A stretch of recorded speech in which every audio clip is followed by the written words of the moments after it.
Hey guys, we are live. It's Ted Bogert back. We're a little late, but that's because of my insane schedule. Nothing to do with my phenomenal guest, Alex Sheridan, is on the show today. What's up, Alex? How you doing? What's going on? I'm doing well. How about you? I'm doing well. Thanks for being patient. My life is crazy right now, in addition to the normal craziness. And I don't know why you went away, but here we go. We're going to try you again. I didn't do that this time. I think it was me. But I'm excited to talk about this topic. I think that what you're doing on social media is what we need to be doing, and you have a lot of creative ideas. And Unleash the Creative is such a good topic because people are really unsure of what to do when they get on social media. They don't know how to create content. They certainly don't know how to create content that's going to make them some revenue if that's what their goal is, and you help them do all of that. But before we take a deep dive, the audience always loves to know a little bit about you. So give us a little Alex Sheridan origin story, if you don't mind. So I'm a super simple guy. It's basically I'm either working in my passion, which is helping people unleash their creative and generate revenue on LinkedIn through video content, or I'm with my two daughters who are 6 and 3 and spending some quality time with them. So it literally it's work, it's family, and a little bit of things in between, but that's pretty much it. I'm a simple guy. 6 and 3, those are great ages. Yeah. Let me ask you, how did you get into video creation, content creation? Because that's newer for most people, and certainly newer as far as people understanding how to get into it and do it properly and impactfully. Yep. How did you get into doing content creation? So I believe it or not, I actually started about 7 years ago, posting videos on YouTube, and they were terrible. I didn't know what I was doing. I got no results from it, so I quit after like 8 videos. Like most people do when they start something new. It's tough, right? You have to learn, you have to build skills. So and then also I just didn't feel, and I say this because I know it probably relates to people, I didn't feel super confident hopping on and talking about things. I had that kind of imposter syndrome where I was like, well, who am I to get on camera and talk about this? I don't want to seem like I'm the know-it-all guy. And, feeling confident on camera, it comes with time. It comes with practice, like a lot of things. But so I started the journey. I quit, because I wasn't getting results. Like I said, I had no strategy. I didn't know what I was doing. And then last year, I got really serious and I said, you know what? I need to put this creativity to use. I need to build my brand significantly, especially on LinkedIn. And I want to do it. And I feel like the best way that I can do it is through video. And so I went all in on it. And I said, you know what? I don't care if I don't get results right away. It's going to be a little bit painful to learn how to do videos and to edit and to do all the different things. But I need to figure this out. So I need to figure out for me so I can grow my business, take care of my family, live my dream. But I also need to figure it out so that I can help other people do it, because I remember what it was like to be in that place when you're not confident. You don't know what you're doing. You have no clue how to take a piece of content and turn that into business opportunities. Right. And so that's where I'm at. That's what led me here. What business were you working on in the beginning where you didn't get results? So I was working at a staffing and recruiting company, and I would post videos on YouTube talking about how to hire really talented people, how to interview people so you can bring the best out of them, that you can, really make a good decision when it comes to bringing the right person on. Those were the types of videos that I created because naturally when you create content, you want to create content that's geared towards your target audience. Right. So if you're trying to, reach, business owners, you need to speak to business owners and what they care about. If you're trying to reach, engineers, you need to figure out how do they think? Where do they hang out? What do they care about? What's on their mind? And you speak and bring value to that. And so that's what I was doing. And the same thing I do now. I just have a strategy. So we had Alex wanted to do a sort of like a pre-conversation. And as you guys know, my audience knows, I don't really do those for a lot of reasons, mainly because I'm not organized enough to do them. So I said, yes, of course, if you ask me, of course, I'm going to do it. And it was funny because I could tell you were asking all of the questions, sort of the stuff you brought up now. Who's your target audience? Tell us a little bit about you, because you're really trying to take that deep dive that most people don't want to do. And I'm sure you got off the phone and thought, how the hell is Ted doing anything? He has no idea who his target audience is. He has absolutely no clue. And that's okay, because I feel like I need help. And that's one of the reasons I love doing these shows and having experts on like you, because we all need help no matter what level we're at. And it may look like somebody's like doing an amazing job. Well, I can put out all the content I want, but if I'm not directing it properly, if I'm not making it impactful, if I'm not paying attention to the numbers, which I don't, and it's a terrible, terrible thing. But that's how I can learn from you. And I think a lot of people are in my spot. They can create like a quick video, they can do something, they can put up the meal they had, and they're wondering why they have no sales coming in. Right. That's what I talk about a lot, is being very intentional on LinkedIn, right? With everything that we do. If you started a business, if you started a workout routine, a diet, whatever you start, there would be some type of plan or strategy if you wanted to get real results, right? But for some reason, when it comes to LinkedIn and social media, we sometimes think, well, I'm just on here. I'm just gonna, I'm gonna kind of see what works and what doesn't, and we'll figure it out, right? Well, you're just not gonna get results doing that, right? And I did that in the beginning, so I understand that. But once you get really, it doesn't matter what you want to do. If you want to get more people on your podcast, if you want to win clients, if you want to book more speaking engagements, if you have this big desire where you want to make an impact on the world, which I do, either way, no matter what it is, having a plan, having a strategy, and being intentional is going to help you get there faster. So I think a lot of people would say agree, and then they don't know what to do next. Well, I intentionally posted that picture of the lunch I had. I feel like people just don't understand. They hear the buzzwords. They hear words like intentional. They hear words about impactful. They hear content creation and unleashing your creative. Yeah. And then they're like, okay, that's great, but I have no idea how to do it. So are you babysitter, mom, dad, bartender, pastor, counselor, all in the beginning when you take a client on? Well, totally. Yeah. I mean, because there's that, there's a psychological element of it, that you got to kind of fight through, which is people having, self-doubt, worried about being on camera, self-conscious about things, they doubt if they can really do it. And then there's the tactical stuff. Then there's the techniques, the strategies, all that type of stuff, which to where you're going is like, hey, cool. We're talking about unleashing the creative. You got to, add value. You got to do all these things. Where do you start? You start with, sort of your profile, your landing page, your website of LinkedIn, if you will, where it's like, how are you set up? Because let's just pretend your target customer or whoever you want to attract lands on your page. Are they going to take action based on what you have there? Is it set up correctly? Does it speak to your target audience? Does it get them excited and say, man, this Ted guy understands where I'm coming from. Like he seems like he's in my head. Like he knows my problems. And he has a solution. I need to talk to this guy. I need to reach out. I need to send him an email, send him a DM. So it starts with optimizing your profile for success. And then you talk about who is the target audience, who is the people that you want to speak to, the people that you want to reach out to. Who are they? Where do they hang out? What are they interested in? What groups are they in? How do you connect with them? Do you have an engagement strategy where you are actively engaging with this group, with these people on a daily basis? And then comes in the content, which is how do you create content that gets attention, that gets engagement? And then how do you take that engagement and attention and convert it right into customers? Yes, and most people want that magic pill that you just mentioned. They want to figure it out. Alex, give me the one thing. Give me the one thing that I can just do tomorrow, and everything's gonna, my videos will look like this, and I'll have customers coming, and there's no one thing that you can do tomorrow. This is a longer term play for sure. What are some of the mistakes that people make on their content?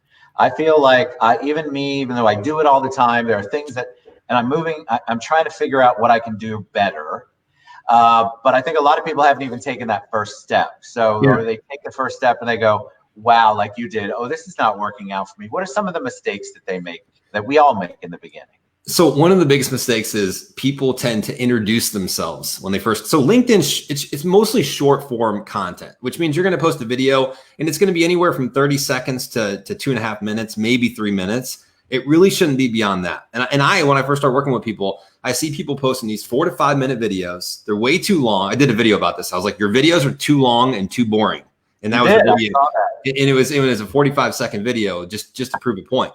But it has to grab attention. So what a lot of people do is they'll start off the video and they'll do this. They'll go, all right, hey, it's Alex with Impact's LinkedIn Marketing, and we're here today to talk. Boom, that person's gone, Ted. Like they're scrolling through the feed, and if you didn't catch their attention right away and hit them with something of value, of substance that speaks to them, they're going to keep scrolling.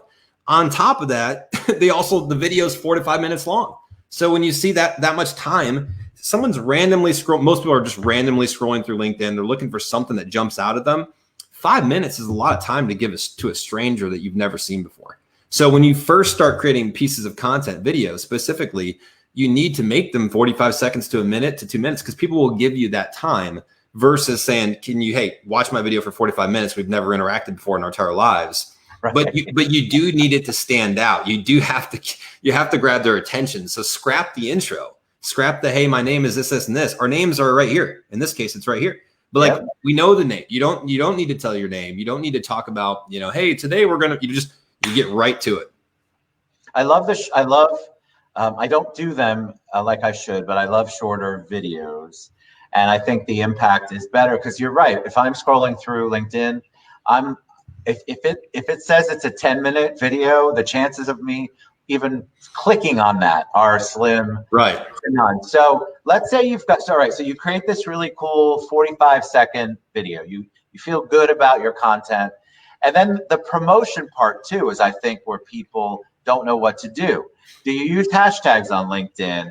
How do you promote it? Who do you tag? What do you say? Is your narrative supposed to be long or short, especially on LinkedIn? So what are some pointers you can give us? And by the way, I'm taking mental notes. Yeah, for sure. Well, yeah, you definitely want to use hashtags, right? Because then you have more of an opportunity of popping up in other places where you would want to show up at, and your post could then start trending, which means you're more likely to pop up. The given rule of thumb is always use about 3 to 5 hashtags on LinkedIn. So with every post, and then create your own hashtag, right? I have my own hashtag, which is Unleash the Creative. So if people follow that hashtag, every time I post, I'm way more likely to pull up in their feed because they're already following that hashtag. So, and then in terms of tagging, there's a lot of like engagement groups and pods and stuff where people just go crazy tagging people. Personally, I don't think you need to tag a ton of people with every post randomly. If there's a topic that you bring up, or like for you, you're like, hey, I'm having Alex on my show, boom, of course you tag. If it's an opportunity to say, hey, we're talking about, creating videos today, or anything like that, you could say, I'm going to tag a couple people that are really good at creating videos, so you can see what I mean. If it's intentional, right? If it makes sense, tag away. If you're going to ask someone a question, tag away, because that's going to drive engagement to the post. And then more people they're going to see it. Their audience, the people from their person's audience, is going to now see your post. So now you're doubling and tripling your width. So I think that could be a good thing. But I'm not a big fan of just random tagging 30 to 40 to 50 people just to get people to look at your stuff. What I suggest is put in the work to engage with other people on a daily basis. You have to give, and then you can receive. So when you're out there giving, and I call engagement secondary content, because basically what we're doing is we've got little mini bits of content that we're putting out there on other people's posts. It's a good opportunity for us to build relationships, to get exposure, and for more people to get to really understand what we do. But when you're out there putting out content, that's a great opportunity to sort of bridge that gap again without having to put out your own content. And then what happens is when you engage with a lot of people's posts, one, you show up in that person's newsfeed because of the algorithm, the way it works. If me and you are engaging on each other's post, the next time I post, I will show up in your newsfeed. Facts. And the next time you post, you will show up in mine.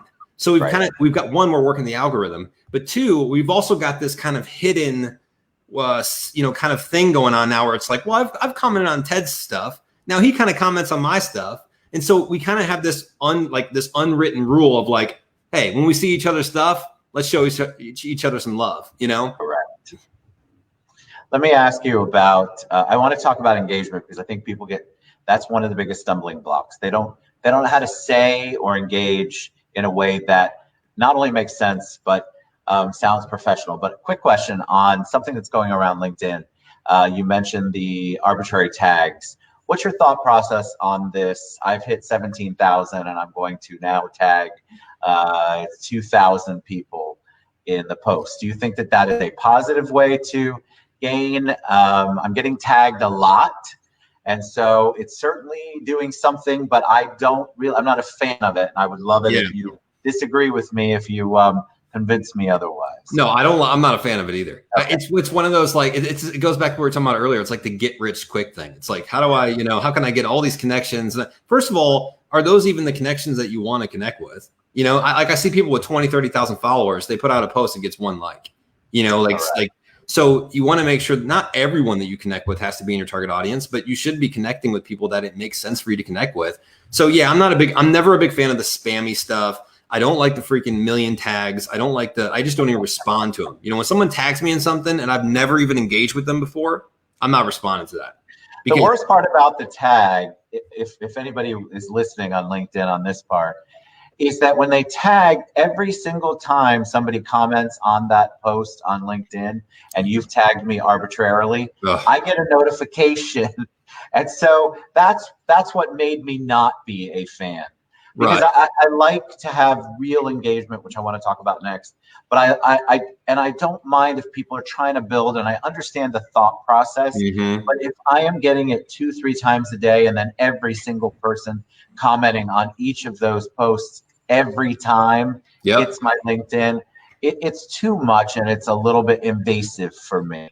And by the way, you can turn that notification off. So if you click on them, how do you do that? Well, when you get the notification, I forgot what it actually says, but all you do is, let me pull mine up real quick. Yes, you can say, do you want to still receive notifications from here? Yeah, stop seeing so-and-so's updates, stop seeing notifications like this. So you can't, but to your point, it's just annoying because it feels like people are just taking. They want your attention. They want you tagged on here so you can comment on their post. That's what I don't like about it. Like, I truly believe you have to give, and then you can receive. And that just seems like you're trying to use what I built and get me to comment on your stuff so you can boost your stuff. And we've never even talked before. It's a strange new thing. I keep seeing it. It seems to be becoming more prevalent. I'm hoping it dies out. All right, engagement. So when somebody hears that, they say, all right, well, I can say great post, or maybe I need to write a whole novel on how amazing Alex was on the TED Show. What's the real barometer there? What's the real parameters that we need to work with then? Yeah, so it's kind of like it's like you meet in the middle, right? It's not like, you know, every comment that you put out there shouldn't be great posts, nice job, way to go. You know, it just, because if that's all you're doing, you're not building relationships, you're not growing your brand. No one's gonna look at that and say, wow, really intellectual stuff there. So I think it's a balance. There's times when I'm short and sweet and to the point, when it makes sense, usually if it's someone I know or I've engaged with. And there's other times, especially newer people that you're engaging with that don't know you, they don't have the context. Then I would spend, you know, a few sentences, depending on what it is. Just act like you're in real life. Act like if you're talking to somebody in real life and you just heard something from them and you say, interesting. You know, my experience with that, it has been this and this. What do you think about this? You know, so I recommend just be yourself, leave a thoughtful comment. Don't overthink it, but leave something that's a little bit memorable, because this is your secondary content. This is a reflection of your brand. I had somebody start to engage me on another platform on YouTube. And it's funny because you can tell guys out there, you guys got to know, there's also AI that does the engagement. I don't know how they do it, but I guarantee you that was not a real person engaging with me, because when I followed it back, it looked like it was just a little robot kind of scenario. So you have to, you know, watch your engagement. Be, what Alex just said is so important. Be, excuse me, authentic. If you only feel like writing something short, then write something short. But if you're moved to write longer, do it. But just go with the flow. Don't make it so that it's so synchronized and it has to be, I've got a comment, I have to say 7 words in each comment. If I don't get set, and there are people like that, and that's where they fall. That's where they falter, and then can't get past the next step because they're so busy worrying about the process that they're not actually participating and engaging. They're worried about it being perfect versus just getting it out there and making progress. So I'm a big fan of progress over perfection. Don't let the perfection and the having to get every single thing to line up, the stars to align for you to start taking action. Because guess what? If you wait for the stars to align, you'll be waiting your entire life because they never align. So have a strategy, have a plan, you know, have something that you want to say, but don't overthink it to the point where you're just not taking action, because all you can think about is, well, is this perfect? Is this exactly what I want to say? Is it too long? Is it too short? Just start getting it out there and you'll get better. I agree. And I also think that I'm not a fan of, and I love to be corrected. So if you Disagree with me. I want you to. I'm not a fan of the automatic responses to things. If you are so inclined to wish me a happy birthday and you've just clicked a button because one of the social platforms and it just says happy birthday, there's not even a damn smiley face or an exclamation point. Right. I mean, just don't is Right. how I.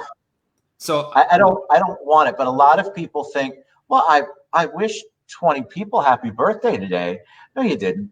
You pressed a button. There was no engagement. There's nothing real about that. What do you think about those kinds of responses that are built in? So even to take this into real life, I'm not a fan of when people say, "Hey, how's it going? Good. How are you?" And that's it. Like, it's so disingenuous, but we're all accustomed. We're all just ingrained to say that. And so I understand it's not coming from a bad place, but it's like when you pass somebody by, a stranger, don't ask them how they're doing unless you really want to know how they're doing. Say good morning, good afternoon. Hey, something like that. It's more genuine than being like, how's it going? Well, do you really want to know? Like, well, we can talk. But if you don't, and you're just saying it to say it, just don't say it. It's just a throwaway type phrase.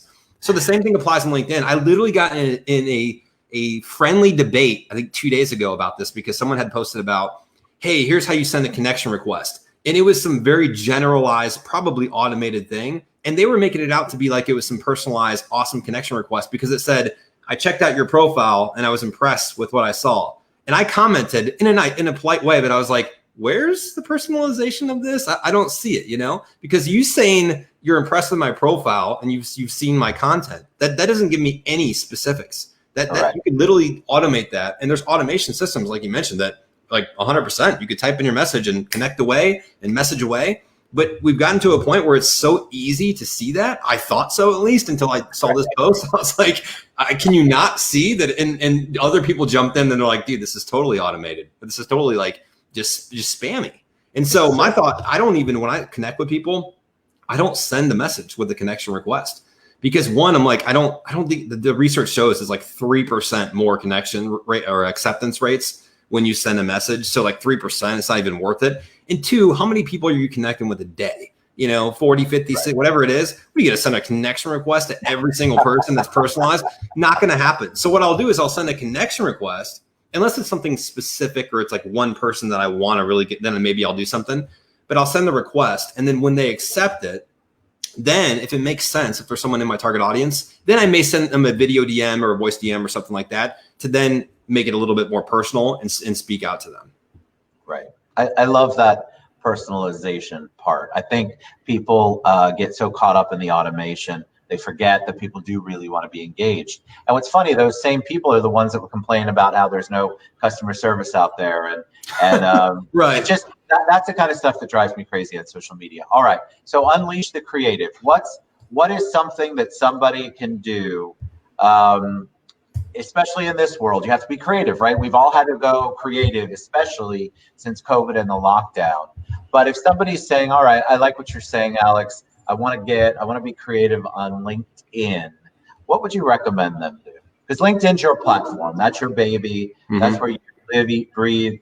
And I love it because I think that's good to be focused. So kudos to you. But what advice would you give them? So I think first and foremost, you have to look inwards and say, what do I have? Like, what's inside of me? Where am I creative? Is it maybe musically? Is it maybe writing? Is it on camera? Is it interviewing people like you? Is it acting? Whatever it is, I think you got to kind of play to your strengths. But I would say think about your target audience. Who are you trying to attract? Who are you trying to reach? And you literally just reverse engineer back. So what I do, for example, is how I unleash my creative is I think about, because I'm obviously on LinkedIn, video marketing is my thing. I think about what are the silly things that we see on LinkedIn? What are the goofy things that everyone could relate to, that everyone would understand, maybe get a kick out of? What are the things that everyone's struggling with on LinkedIn? Their videos are too long and too boring. They haven't figured out the algorithm. They don't know how to engage. They're doing automation messages. It's not working. And I just think about what would these people need to hear? And I try to instill a little bit of entertainment, sometimes a lot of entertainment and humor into that. Because I also think that when you think about this next level, it's like, how do you keep people around? There has to be, it can't just be the educational value. You have to have something of interest, whether it's just your personality and the way you do a show, or whether it's the way you do a video, or you add a skit in there, or you add something kind of funny, or the theme of it's something different. Like, something in there has to keep people around. So I really believe that it's got to be, one, it's got to be giving people value where they're actually learning something. And then two, there's got to be some type of creative element where it's keeping people interested to say, when they see a show or when they see your video, they say, oh, what's this going to be like? This is usually interesting, you know? So you've shared all of this, and thank you, because a lot of times people come on and they want to hold back their information. So thanks for sharing. How do people engage with you if they want to learn more, maybe engage your service, learn how to create videos that are going to bring them in some revenue? What's the best way for them to reach you? The easiest way, especially if you're already on LinkedIn, is just shoot me a DM, and we'll set up a time to talk, and that's it. That's really it. Email, I think we probably could plug that. I don't know if we have it on here or not, but I put your website on. Okay, cool. Go to the website, drop an email. But the easiest way is just shoot me a DM. Shoot me a DM and let me know, and we'll chat. Thank you. That was awesome, Alex. I got lots of nuggets out of there. Guys, I need as much help as you do, so it's always great when we have a pro come on and talk about stuff, because I just make mental notes. It's so good because we all need the help. And I encourage you, if you don't know what you're doing and you don't want to learn, go to someone who's going to be there for you, that you can actually engage professionally, that can help you along the way and maybe get you past that learning curve. Alex Sheridan, thanks for being on the show, my friend. I appreciate it. Thank you so much. Pleasure. All right, guys. Appreciate you guys.